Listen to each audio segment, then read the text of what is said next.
Hello friends, and today I want to get you started animating for free using OpenToonz.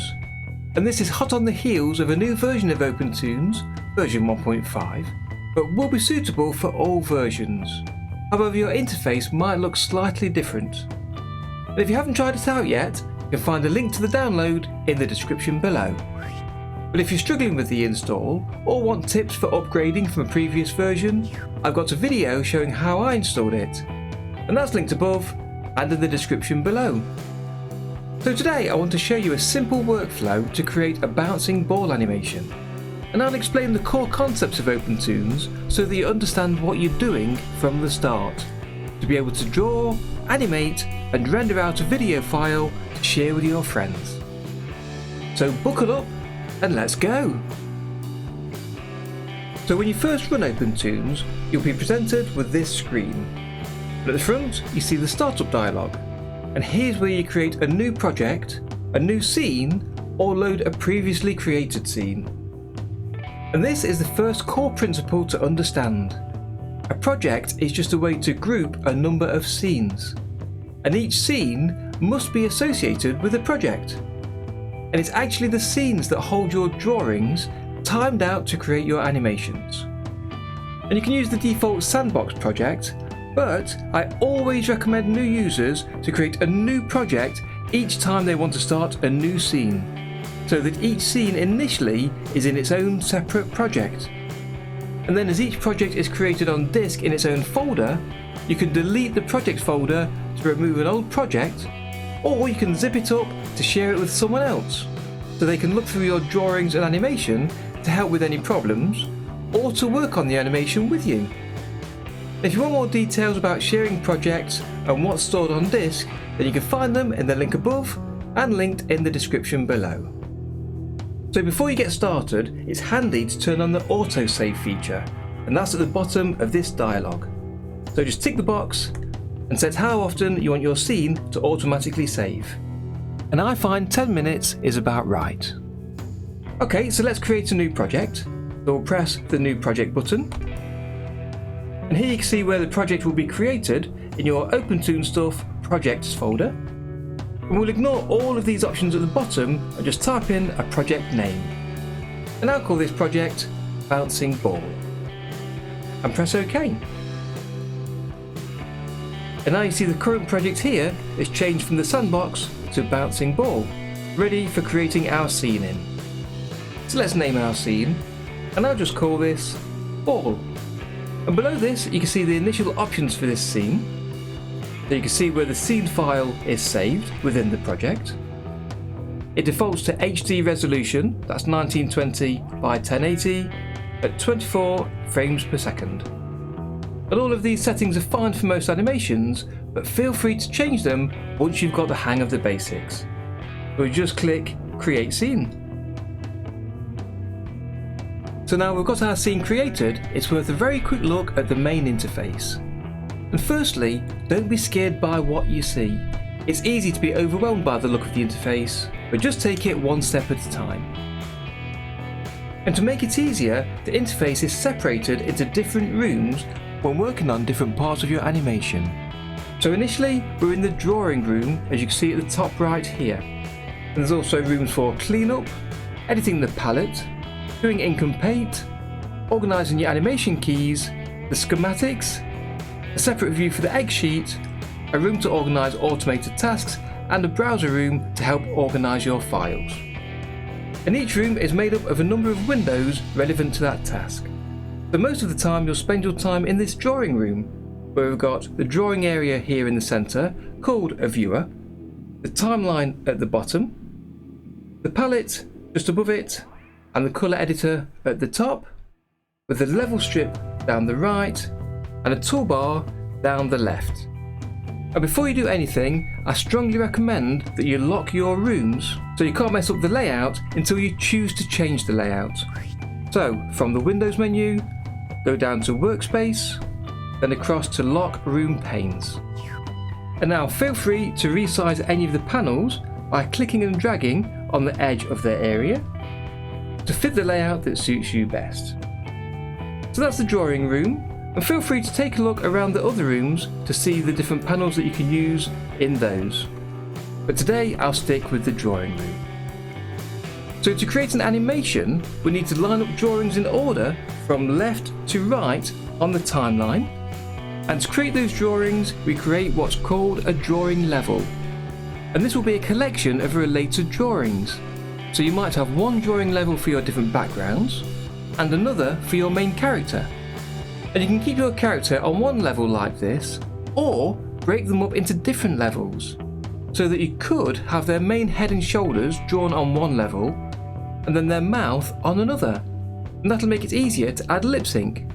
But that's for further down the line. So for now, let's keep it simple. And there's lots of ways to create a drawing level, but I suggest using these 3 buttons on the toolbar above the timeline here. And there's 3 level types. There's a vector level, a raster level, and a Toonz Raster level. So let's start with the easiest to understand, and that's the standard raster level with this button here in the center. So just click that, and after clicking on a new level button, you'll see this dialog. And on it, you'll choose the size of your drawing, which initially is shown in millimeters, but you can change that in the preferences to show in pixels. But the default size of a level is the same size as your scene that you set in the scene setup dialog at the beginning. And in most cases, this is fine. But if you want a larger drawing, you set it here. And you can name this level if you like at the top here. And the name here will be the name of the file on disk in your project folder that we mentioned earlier. So it does need to be unique amongst all your other levels. So I'll name this BG for the background. And then press OK. And you'll see the first drawing appear here on the timeline.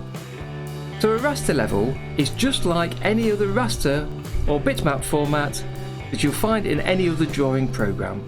And it's just an image that you build up by applying colour. So let's choose the brush from the toolbar at the top left here. And then immediately the tool options bar at the top of the screen shows all the options for the brush tool. I want to make the brush larger for now, so I can simply increase the size of this first slider, and you can set a minimum and maximum size. So if I draw with that lightly, you get a thin line, and press on harder, you get a thicker line. So I'll just undo that by pressing Ctrl+Z. And let's just make this brush larger, like that. So by creating a drawing level, over here in the colour palette, you can see that you've got 2 colours initially. The first one is a special colour, and that's used only for erasing, and you can't edit or delete it. And the second one starts as black, and you can change the colour, but you can't delete this either. So I always recommend creating your own palette entries for the colours that you might want to change. And to create a new palette entry, you just click the plus button here in the palette list. And that'll duplicate the colour you had selected previously. And with that selected, you can now just click in the triangle above to lighten it. And then in the shape on the left, you can choose a new colour just by clicking and dragging. And then when you're happy, just change the size of the brush and start painting. And even though we've got autosave ticked, I still recommend saving regularly, so if the worst does happen and the program crashes, you won't lose your progress. So just press Ctrl+S to save. And if you look in the file menu, you'll see that that's the operation for save all. And you should always use save all to save your scene and drawings. Choosing save scene doesn't save any of your drawings, it only saves the order of your drawings on the timeline. So always use save all. Okay, so that's the sky painted. And then to paint with another colour, we can either just change the colour of this palette entry by clicking in one of the colour areas at the top. So if I change it to green for instance, and then we can start painting again. And changing the palette entry colour doesn't affect the blue colour I've already painted on screen, not for the standard raster level.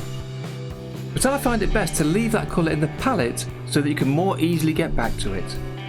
So if I press Ctrl+Z to undo that painting, and then press Ctrl+Z again to undo the colour change, and we're back to the blue colour for that palette entry. And then we can click the plus button again to create a duplicate of that colour, and then in this duplicated colour we can choose the colour for the ground.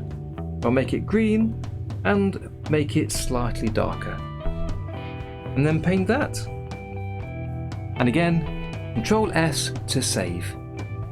So now our background is drawn on this one drawing, shown on one frame here in the timeline, but we want it to last longer than one frame. We want it to last as long as our animation.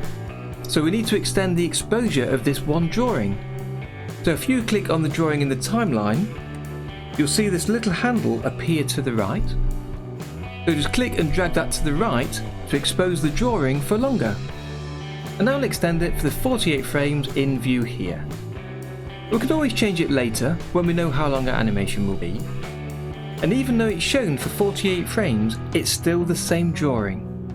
And you know this because if you look in the level strip at the right hand side here, this shows all the drawings in the current selected level on the timeline, and you can see just the one drawing in there. But you don't have to stick with the default brush that I used there.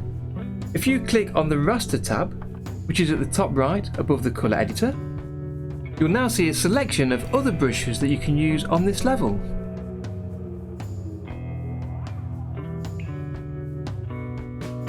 If I want to use the pencil brush here to sketch out my animation, and this is my favourite brush to use, I just need to create a new palette entry by clicking on the plus button and then selecting the pencil brush from the raster selection.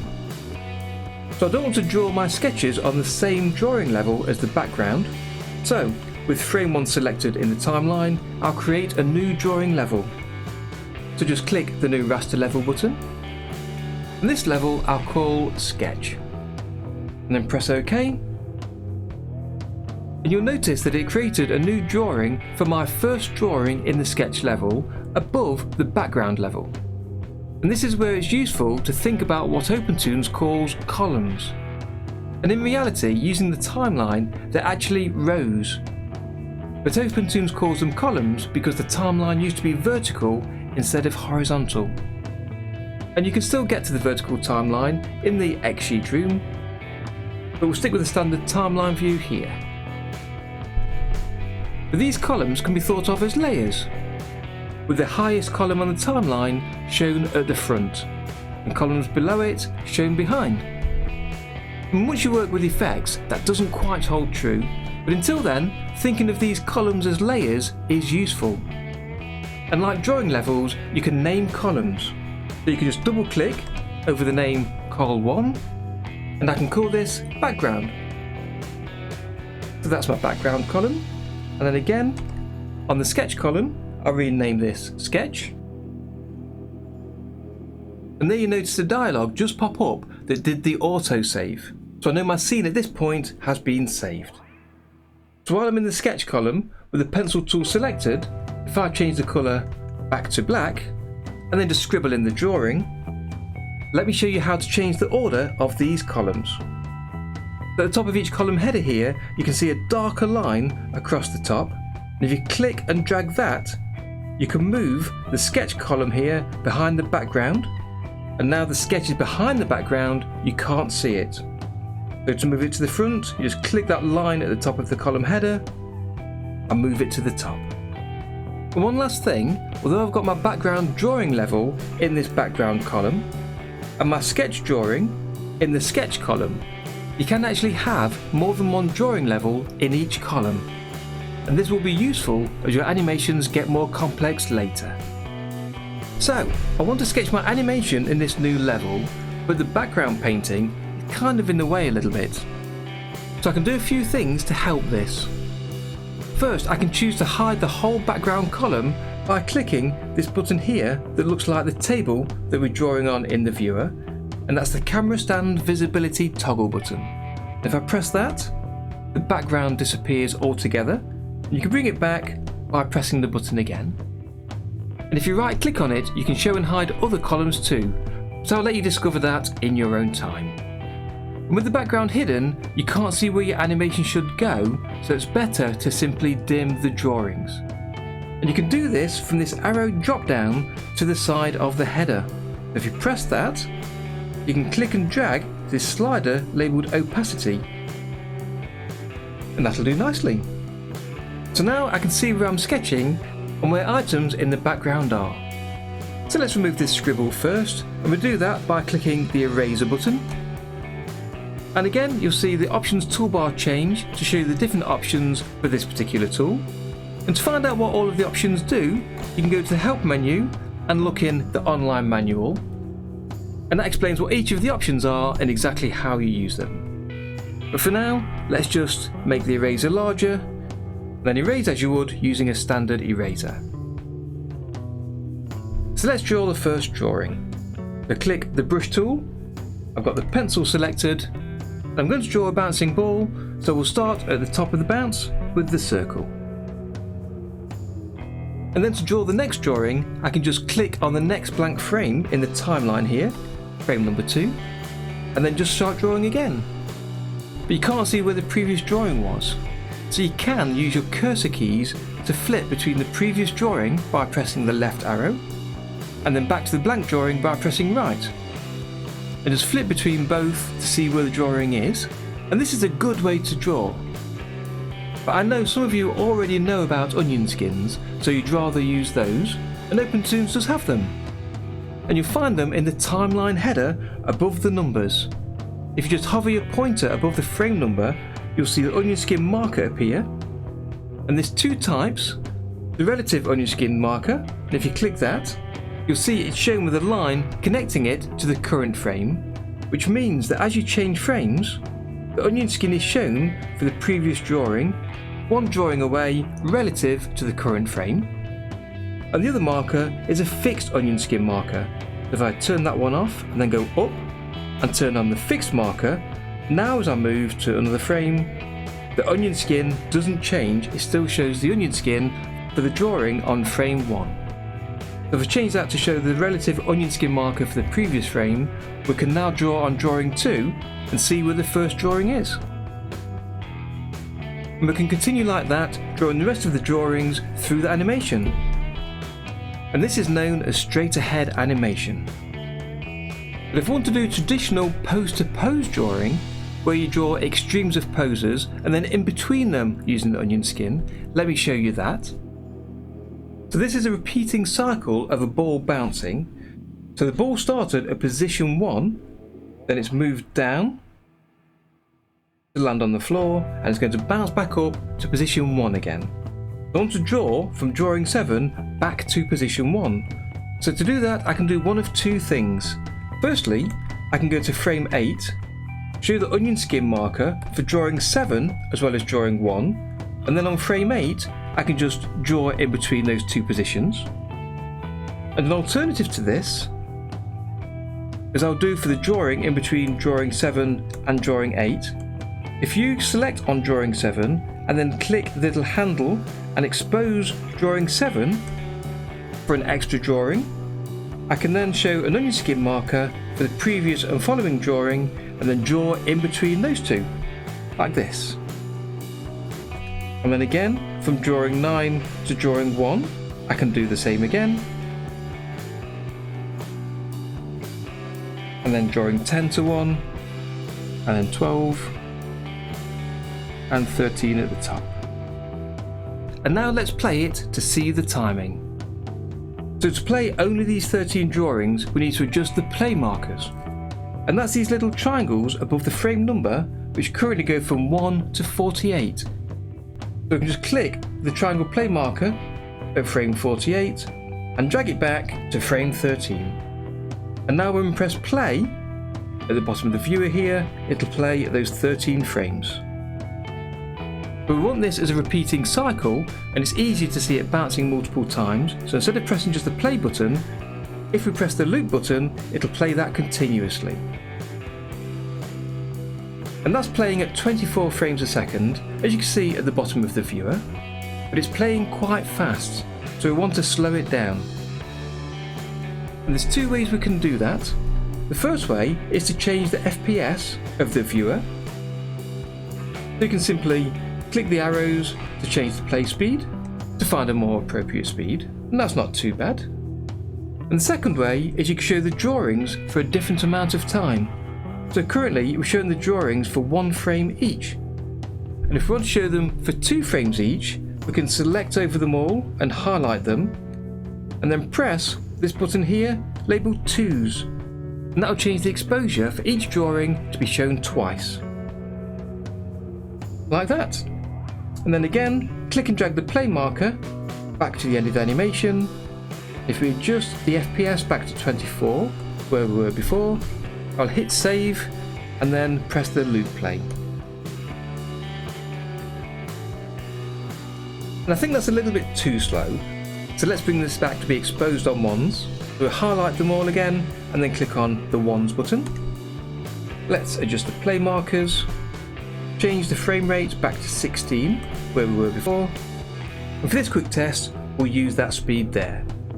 So the FPS shown in the viewer is just the FPS you're viewing it at while you're editing your animation, so feel free to slow that right down just to get a feel for the movement of your animation. But the speed your animation is rendered out at was set at the beginning in your scene settings, and when you render, that's the value it'll use, not the value in the viewer here. So if you want to render out at this speed, 16 FPS, you need to go to the X sheet menu and then scene settings, and then we can change the frame rate in there and just close that dialog. So now it will render at 16 frames per second. So before we go any further, let's do a little bit of tidying up by reducing the length of the exposure of the background drawing. You can do that in 2 ways. The first way is to click and drag over some of the drawings and then press the delete key, and that removes them. And the other way is if you highlight lots of the drawings, you can then use the drag handle to reduce the exposure down to the correct length. So that's fine, we've now got a sketched animation, but we now want a neater ink line over the top. And for that, I'll use the second drawing level type, and that's the Toonz Raster level. So again, we'll click the new level button, and this time I won't name the level, I'll leave the default name here and the default size, and just press OK. And because I was on frame 13, you'll notice it's created the initial drawing on frame 13. And we'd like to move that back to frame 1. And to do that, again, like we did for the column header, you click and drag the little bar at the top of the drawing level, and then drag it back to frame 1. So the main difference between the Toonz Raster level and the standard raster level is that the Toonz Raster level has indexed colours, meaning that OpenToonz remembers which part of the screen you used which palette entries on. So that if you draw in something like this with the initial black colour and then change the colour, the area you painted on screen will show the new colour.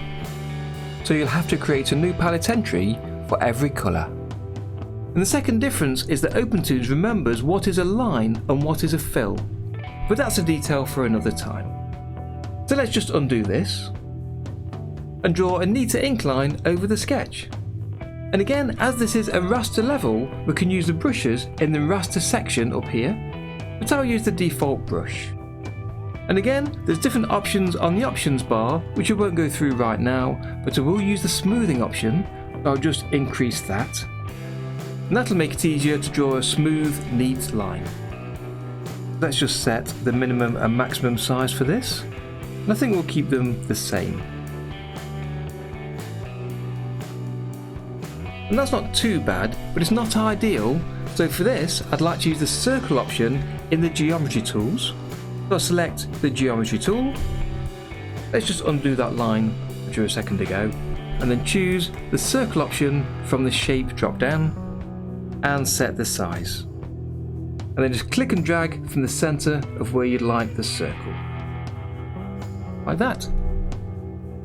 And if it's not quite in the right place, you can use the selection tool at the top of the tool list here, and then with the rectangle option selected, I can click and drag a rectangle around that circle, and then click and drag to position the circle in exactly the right place. And then to make sure the next circle is exactly the same size, I can duplicate this drawing using the duplicate option from the context menu in the timeline. So just right click on the drawing and choose duplicate drawing. And you get a duplicate drawing, drawing number 2 in this drawing level. And this is a copy of the drawing that I can edit and it won't affect the first drawing. So be sure to use the duplicate option because it's tempting to try to copy and paste drawings on the timeline, but that just copies the same drawing to show it elsewhere. And notice there are numbers in each drawing on the timeline, and these are the drawing number. So if I copy drawing 1 by clicking on it, pressing Ctrl+C, go into frame 3, and then pasting it here, then drawing 1 will be shown on frame 1 and on frame 3. And if I edit it on frame 3, it edits the drawing that's also shown on frame 1. So be sure to use the duplicate option if you want a duplicate of the drawing. And you can see the 2 drawings that we've created so far in the level strip at the right hand side. So you can see we only have 2 drawings even though they're shown over 3 separate frames. Okay, so let's just select on drawing 1 in frame 3, and if I press the delete key, that removes the exposure of that drawing from frame 3. Notice it doesn't delete the drawing from the timeline or from the level strip. Okay, so let me just delete that smiley face by using the eraser, like that. So back to frame 2, that drawing is duplicated, and if I use the selection tool again, from the toolbar, I can click and drag over that second circle and then position it over the sketch of the other drawing level. If I click away, it sits there. And you can see the onion skin of the drawing in frame 1. So I'll just do this for each of the circles. And instead of using the context menu for duplicating the drawing, I can use the keyboard shortcut D. And then again, with the selection tool selected, I can click and drag over the circle to highlight it, and then drag the new circle to the right position, and then selecting the timeline, press D again, and move that to the new position. And I can keep doing this for each of the circles. Now we've got the circle on the ground which needs to be stretched, and we can do that with the selection tool by clicking and dragging on these squares at the sides here. I can click and drag the top square to shrink it down, and one of the side squares to go to the right and to the left. It's not quite in the centre, I can drag that over there too. That'll be just fine. But now you'll notice if I duplicate drawing 7, I'll have an oval rather than the circle. So I'll undo that, I'll duplicate drawing 6, and that'll be where the oval will be, and then duplicate that again, so I've got drawing 8 ready for continuing the rest of the movement. So back to drawing 7, I can place that at the bottom here and then resize it to be squashed as we had before. Then drawing 8 is ready to continue the duplication as the ball bounces upwards. So I'll just add the rest of those.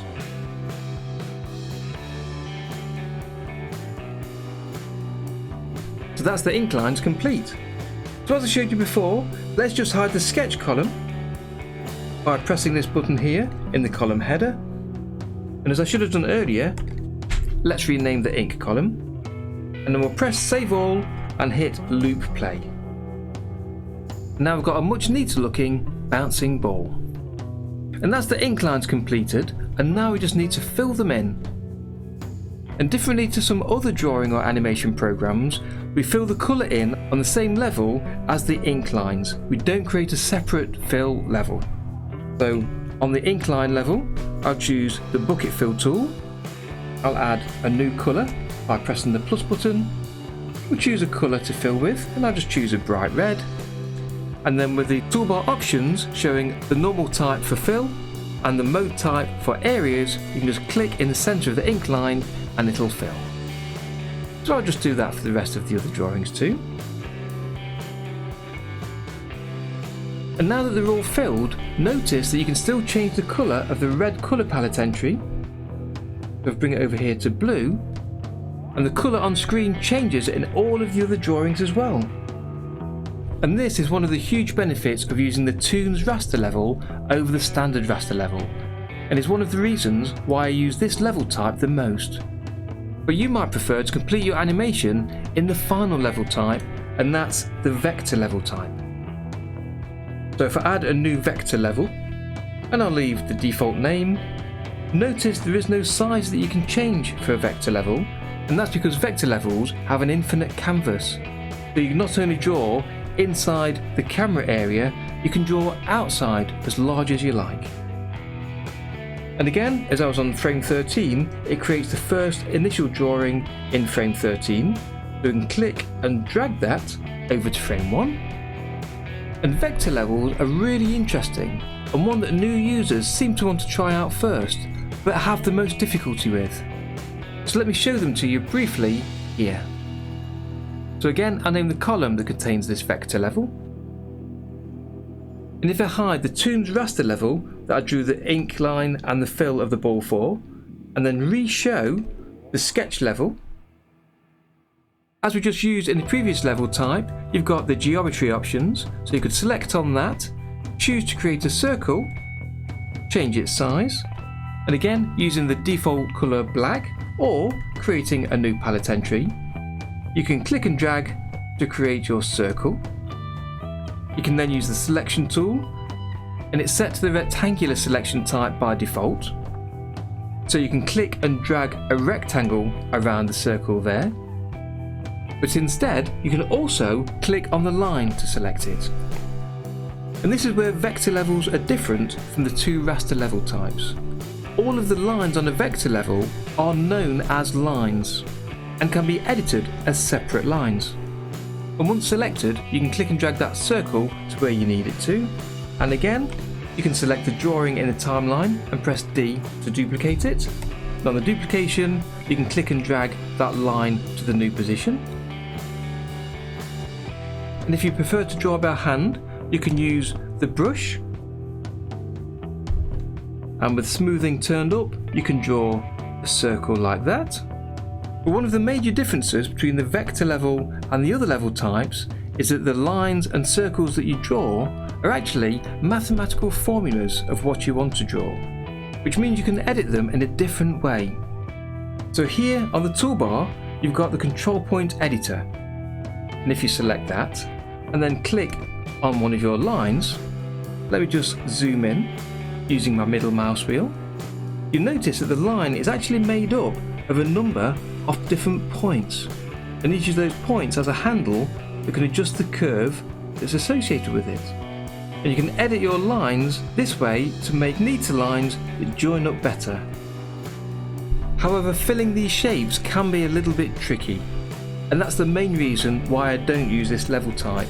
For anything for the basic shapes in the geometry tool of the circle, rectangle, ellipse, line, polyline, arc, multi-arc and polygon. So I'll zoom back out again. And while I'm mentioning the zoom, you'll notice the bottom three tools here on the toolbar are for zoom, rotate and the hand tool for panning. So if you click on one of those, so the zoom tool first, you can then click and drag to zoom in and out. Clicking on rotate, you can rotate your canvas, and the hand tool is for panning your drawing around the screen. You can always reset the view by right clicking on the screen and choosing reset view or reset one of the specific changes you've made.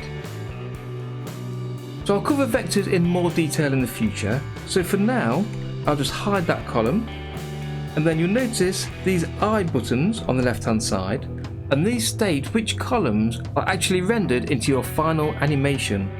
So I'll untick the eye button for the vector level so that doesn't go out to the final animation. I'll untick the eye button for the sketch level so that doesn't go out to the animation.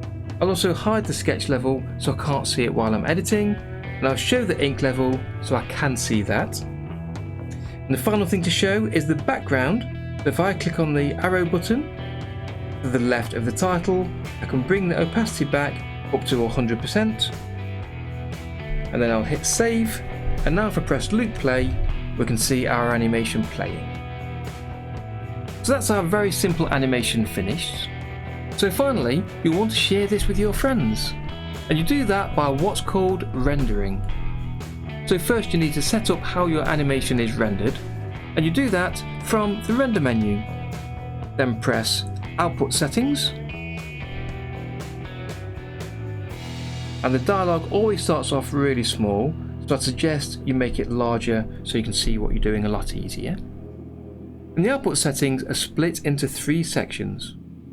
First, the camera options at the top here, and here you can change details about the output size of your animation, and ordinarily you wouldn't want to change this because this is the settings that you set up when you created your project. But the main thing that you likely want to change are the frame numbers to render, so check that the start and end numbers contain your whole animation, and in my case that's 1 to 13.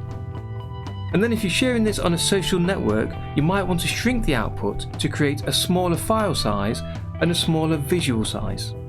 So set the shrink option from 1 for full size down to 2 to half size, or 3 for a third of the size, and so on. So for now I'll leave this at full size with 1. And then in the file settings, in this second section here, you'll specify where to render your file. So the default is in the outputs folder of your project folder, and you can see exactly where this is by clicking the ellipsis button to the right, and that'll show you the location of the outputs folder. And you can choose another folder and then press the choose button, but that's fine for me. And then give your file a name, and this defaults to the name of your scene, and that's fine for now for me. And then choose the format of the video file. And if you followed my earlier video about rendering formats, you'll have MP4 and GIF formats listed here, which are 2 of the most popular formats. But I've not set that up yet, so I'll choose MOV, and then I'll ignore these other settings. And finally, we've got some other settings at the bottom that you might want to change later. And the main one being the frame rate. And this is where we changed it to 16 earlier in the scene settings. So you can reduce this to make your animation play slower, and increase it for faster. And then simply make sure you've saved your project first, so I'll press Ctrl+S again, and then hit render. And we always save first because rendering can use a lot of your system resources, so sometimes it can fail and can even close the program, so always save all first. Then once rendering is complete, you'll get a preview in this flipbook. You can resize the window and choose to fit your animation to the window and play that. Or you can go to the output folder in your project folder on disk and run the animation from there. So that's it. A quick rundown of using OpenToonz for the first time. I hope you found it useful and can now start animating for free with OpenToonz. And if you want to learn more, you can find plenty of videos here on the channel. And if you want to learn in a more organised way, then check out my course on Udemy for learning about all the tools, processes and workflow for using OpenToonz, and now also to Homer 2D for traditional animation. And there's a link to that in the description, so check that out for the best price and also to help out the channel. And you'll see a video promo for this at the end of today's video. So I'll be back soon with another video, so why not join me then? So get out there and start animating for free with OpenToonz. It's easier than you think. And that's a guarantee. Have you always wanted to animate but didn't know how to start, and software seemed expensive and difficult to use? Well, with OpenToonz, it's free, powerful, and once you know how, it's easy to use. And it's my mission to get you animating with it today.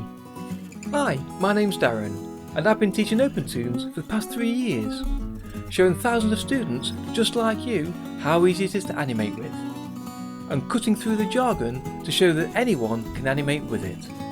And by the end of the course, you'll be able to animate traditionally using OpenToonz. And the course is designed for students brand new to OpenToonz, as well as those new to animation. So take a look at the free lessons I've offered below, and then why not sign up and join me animating traditionally with OpenToonz.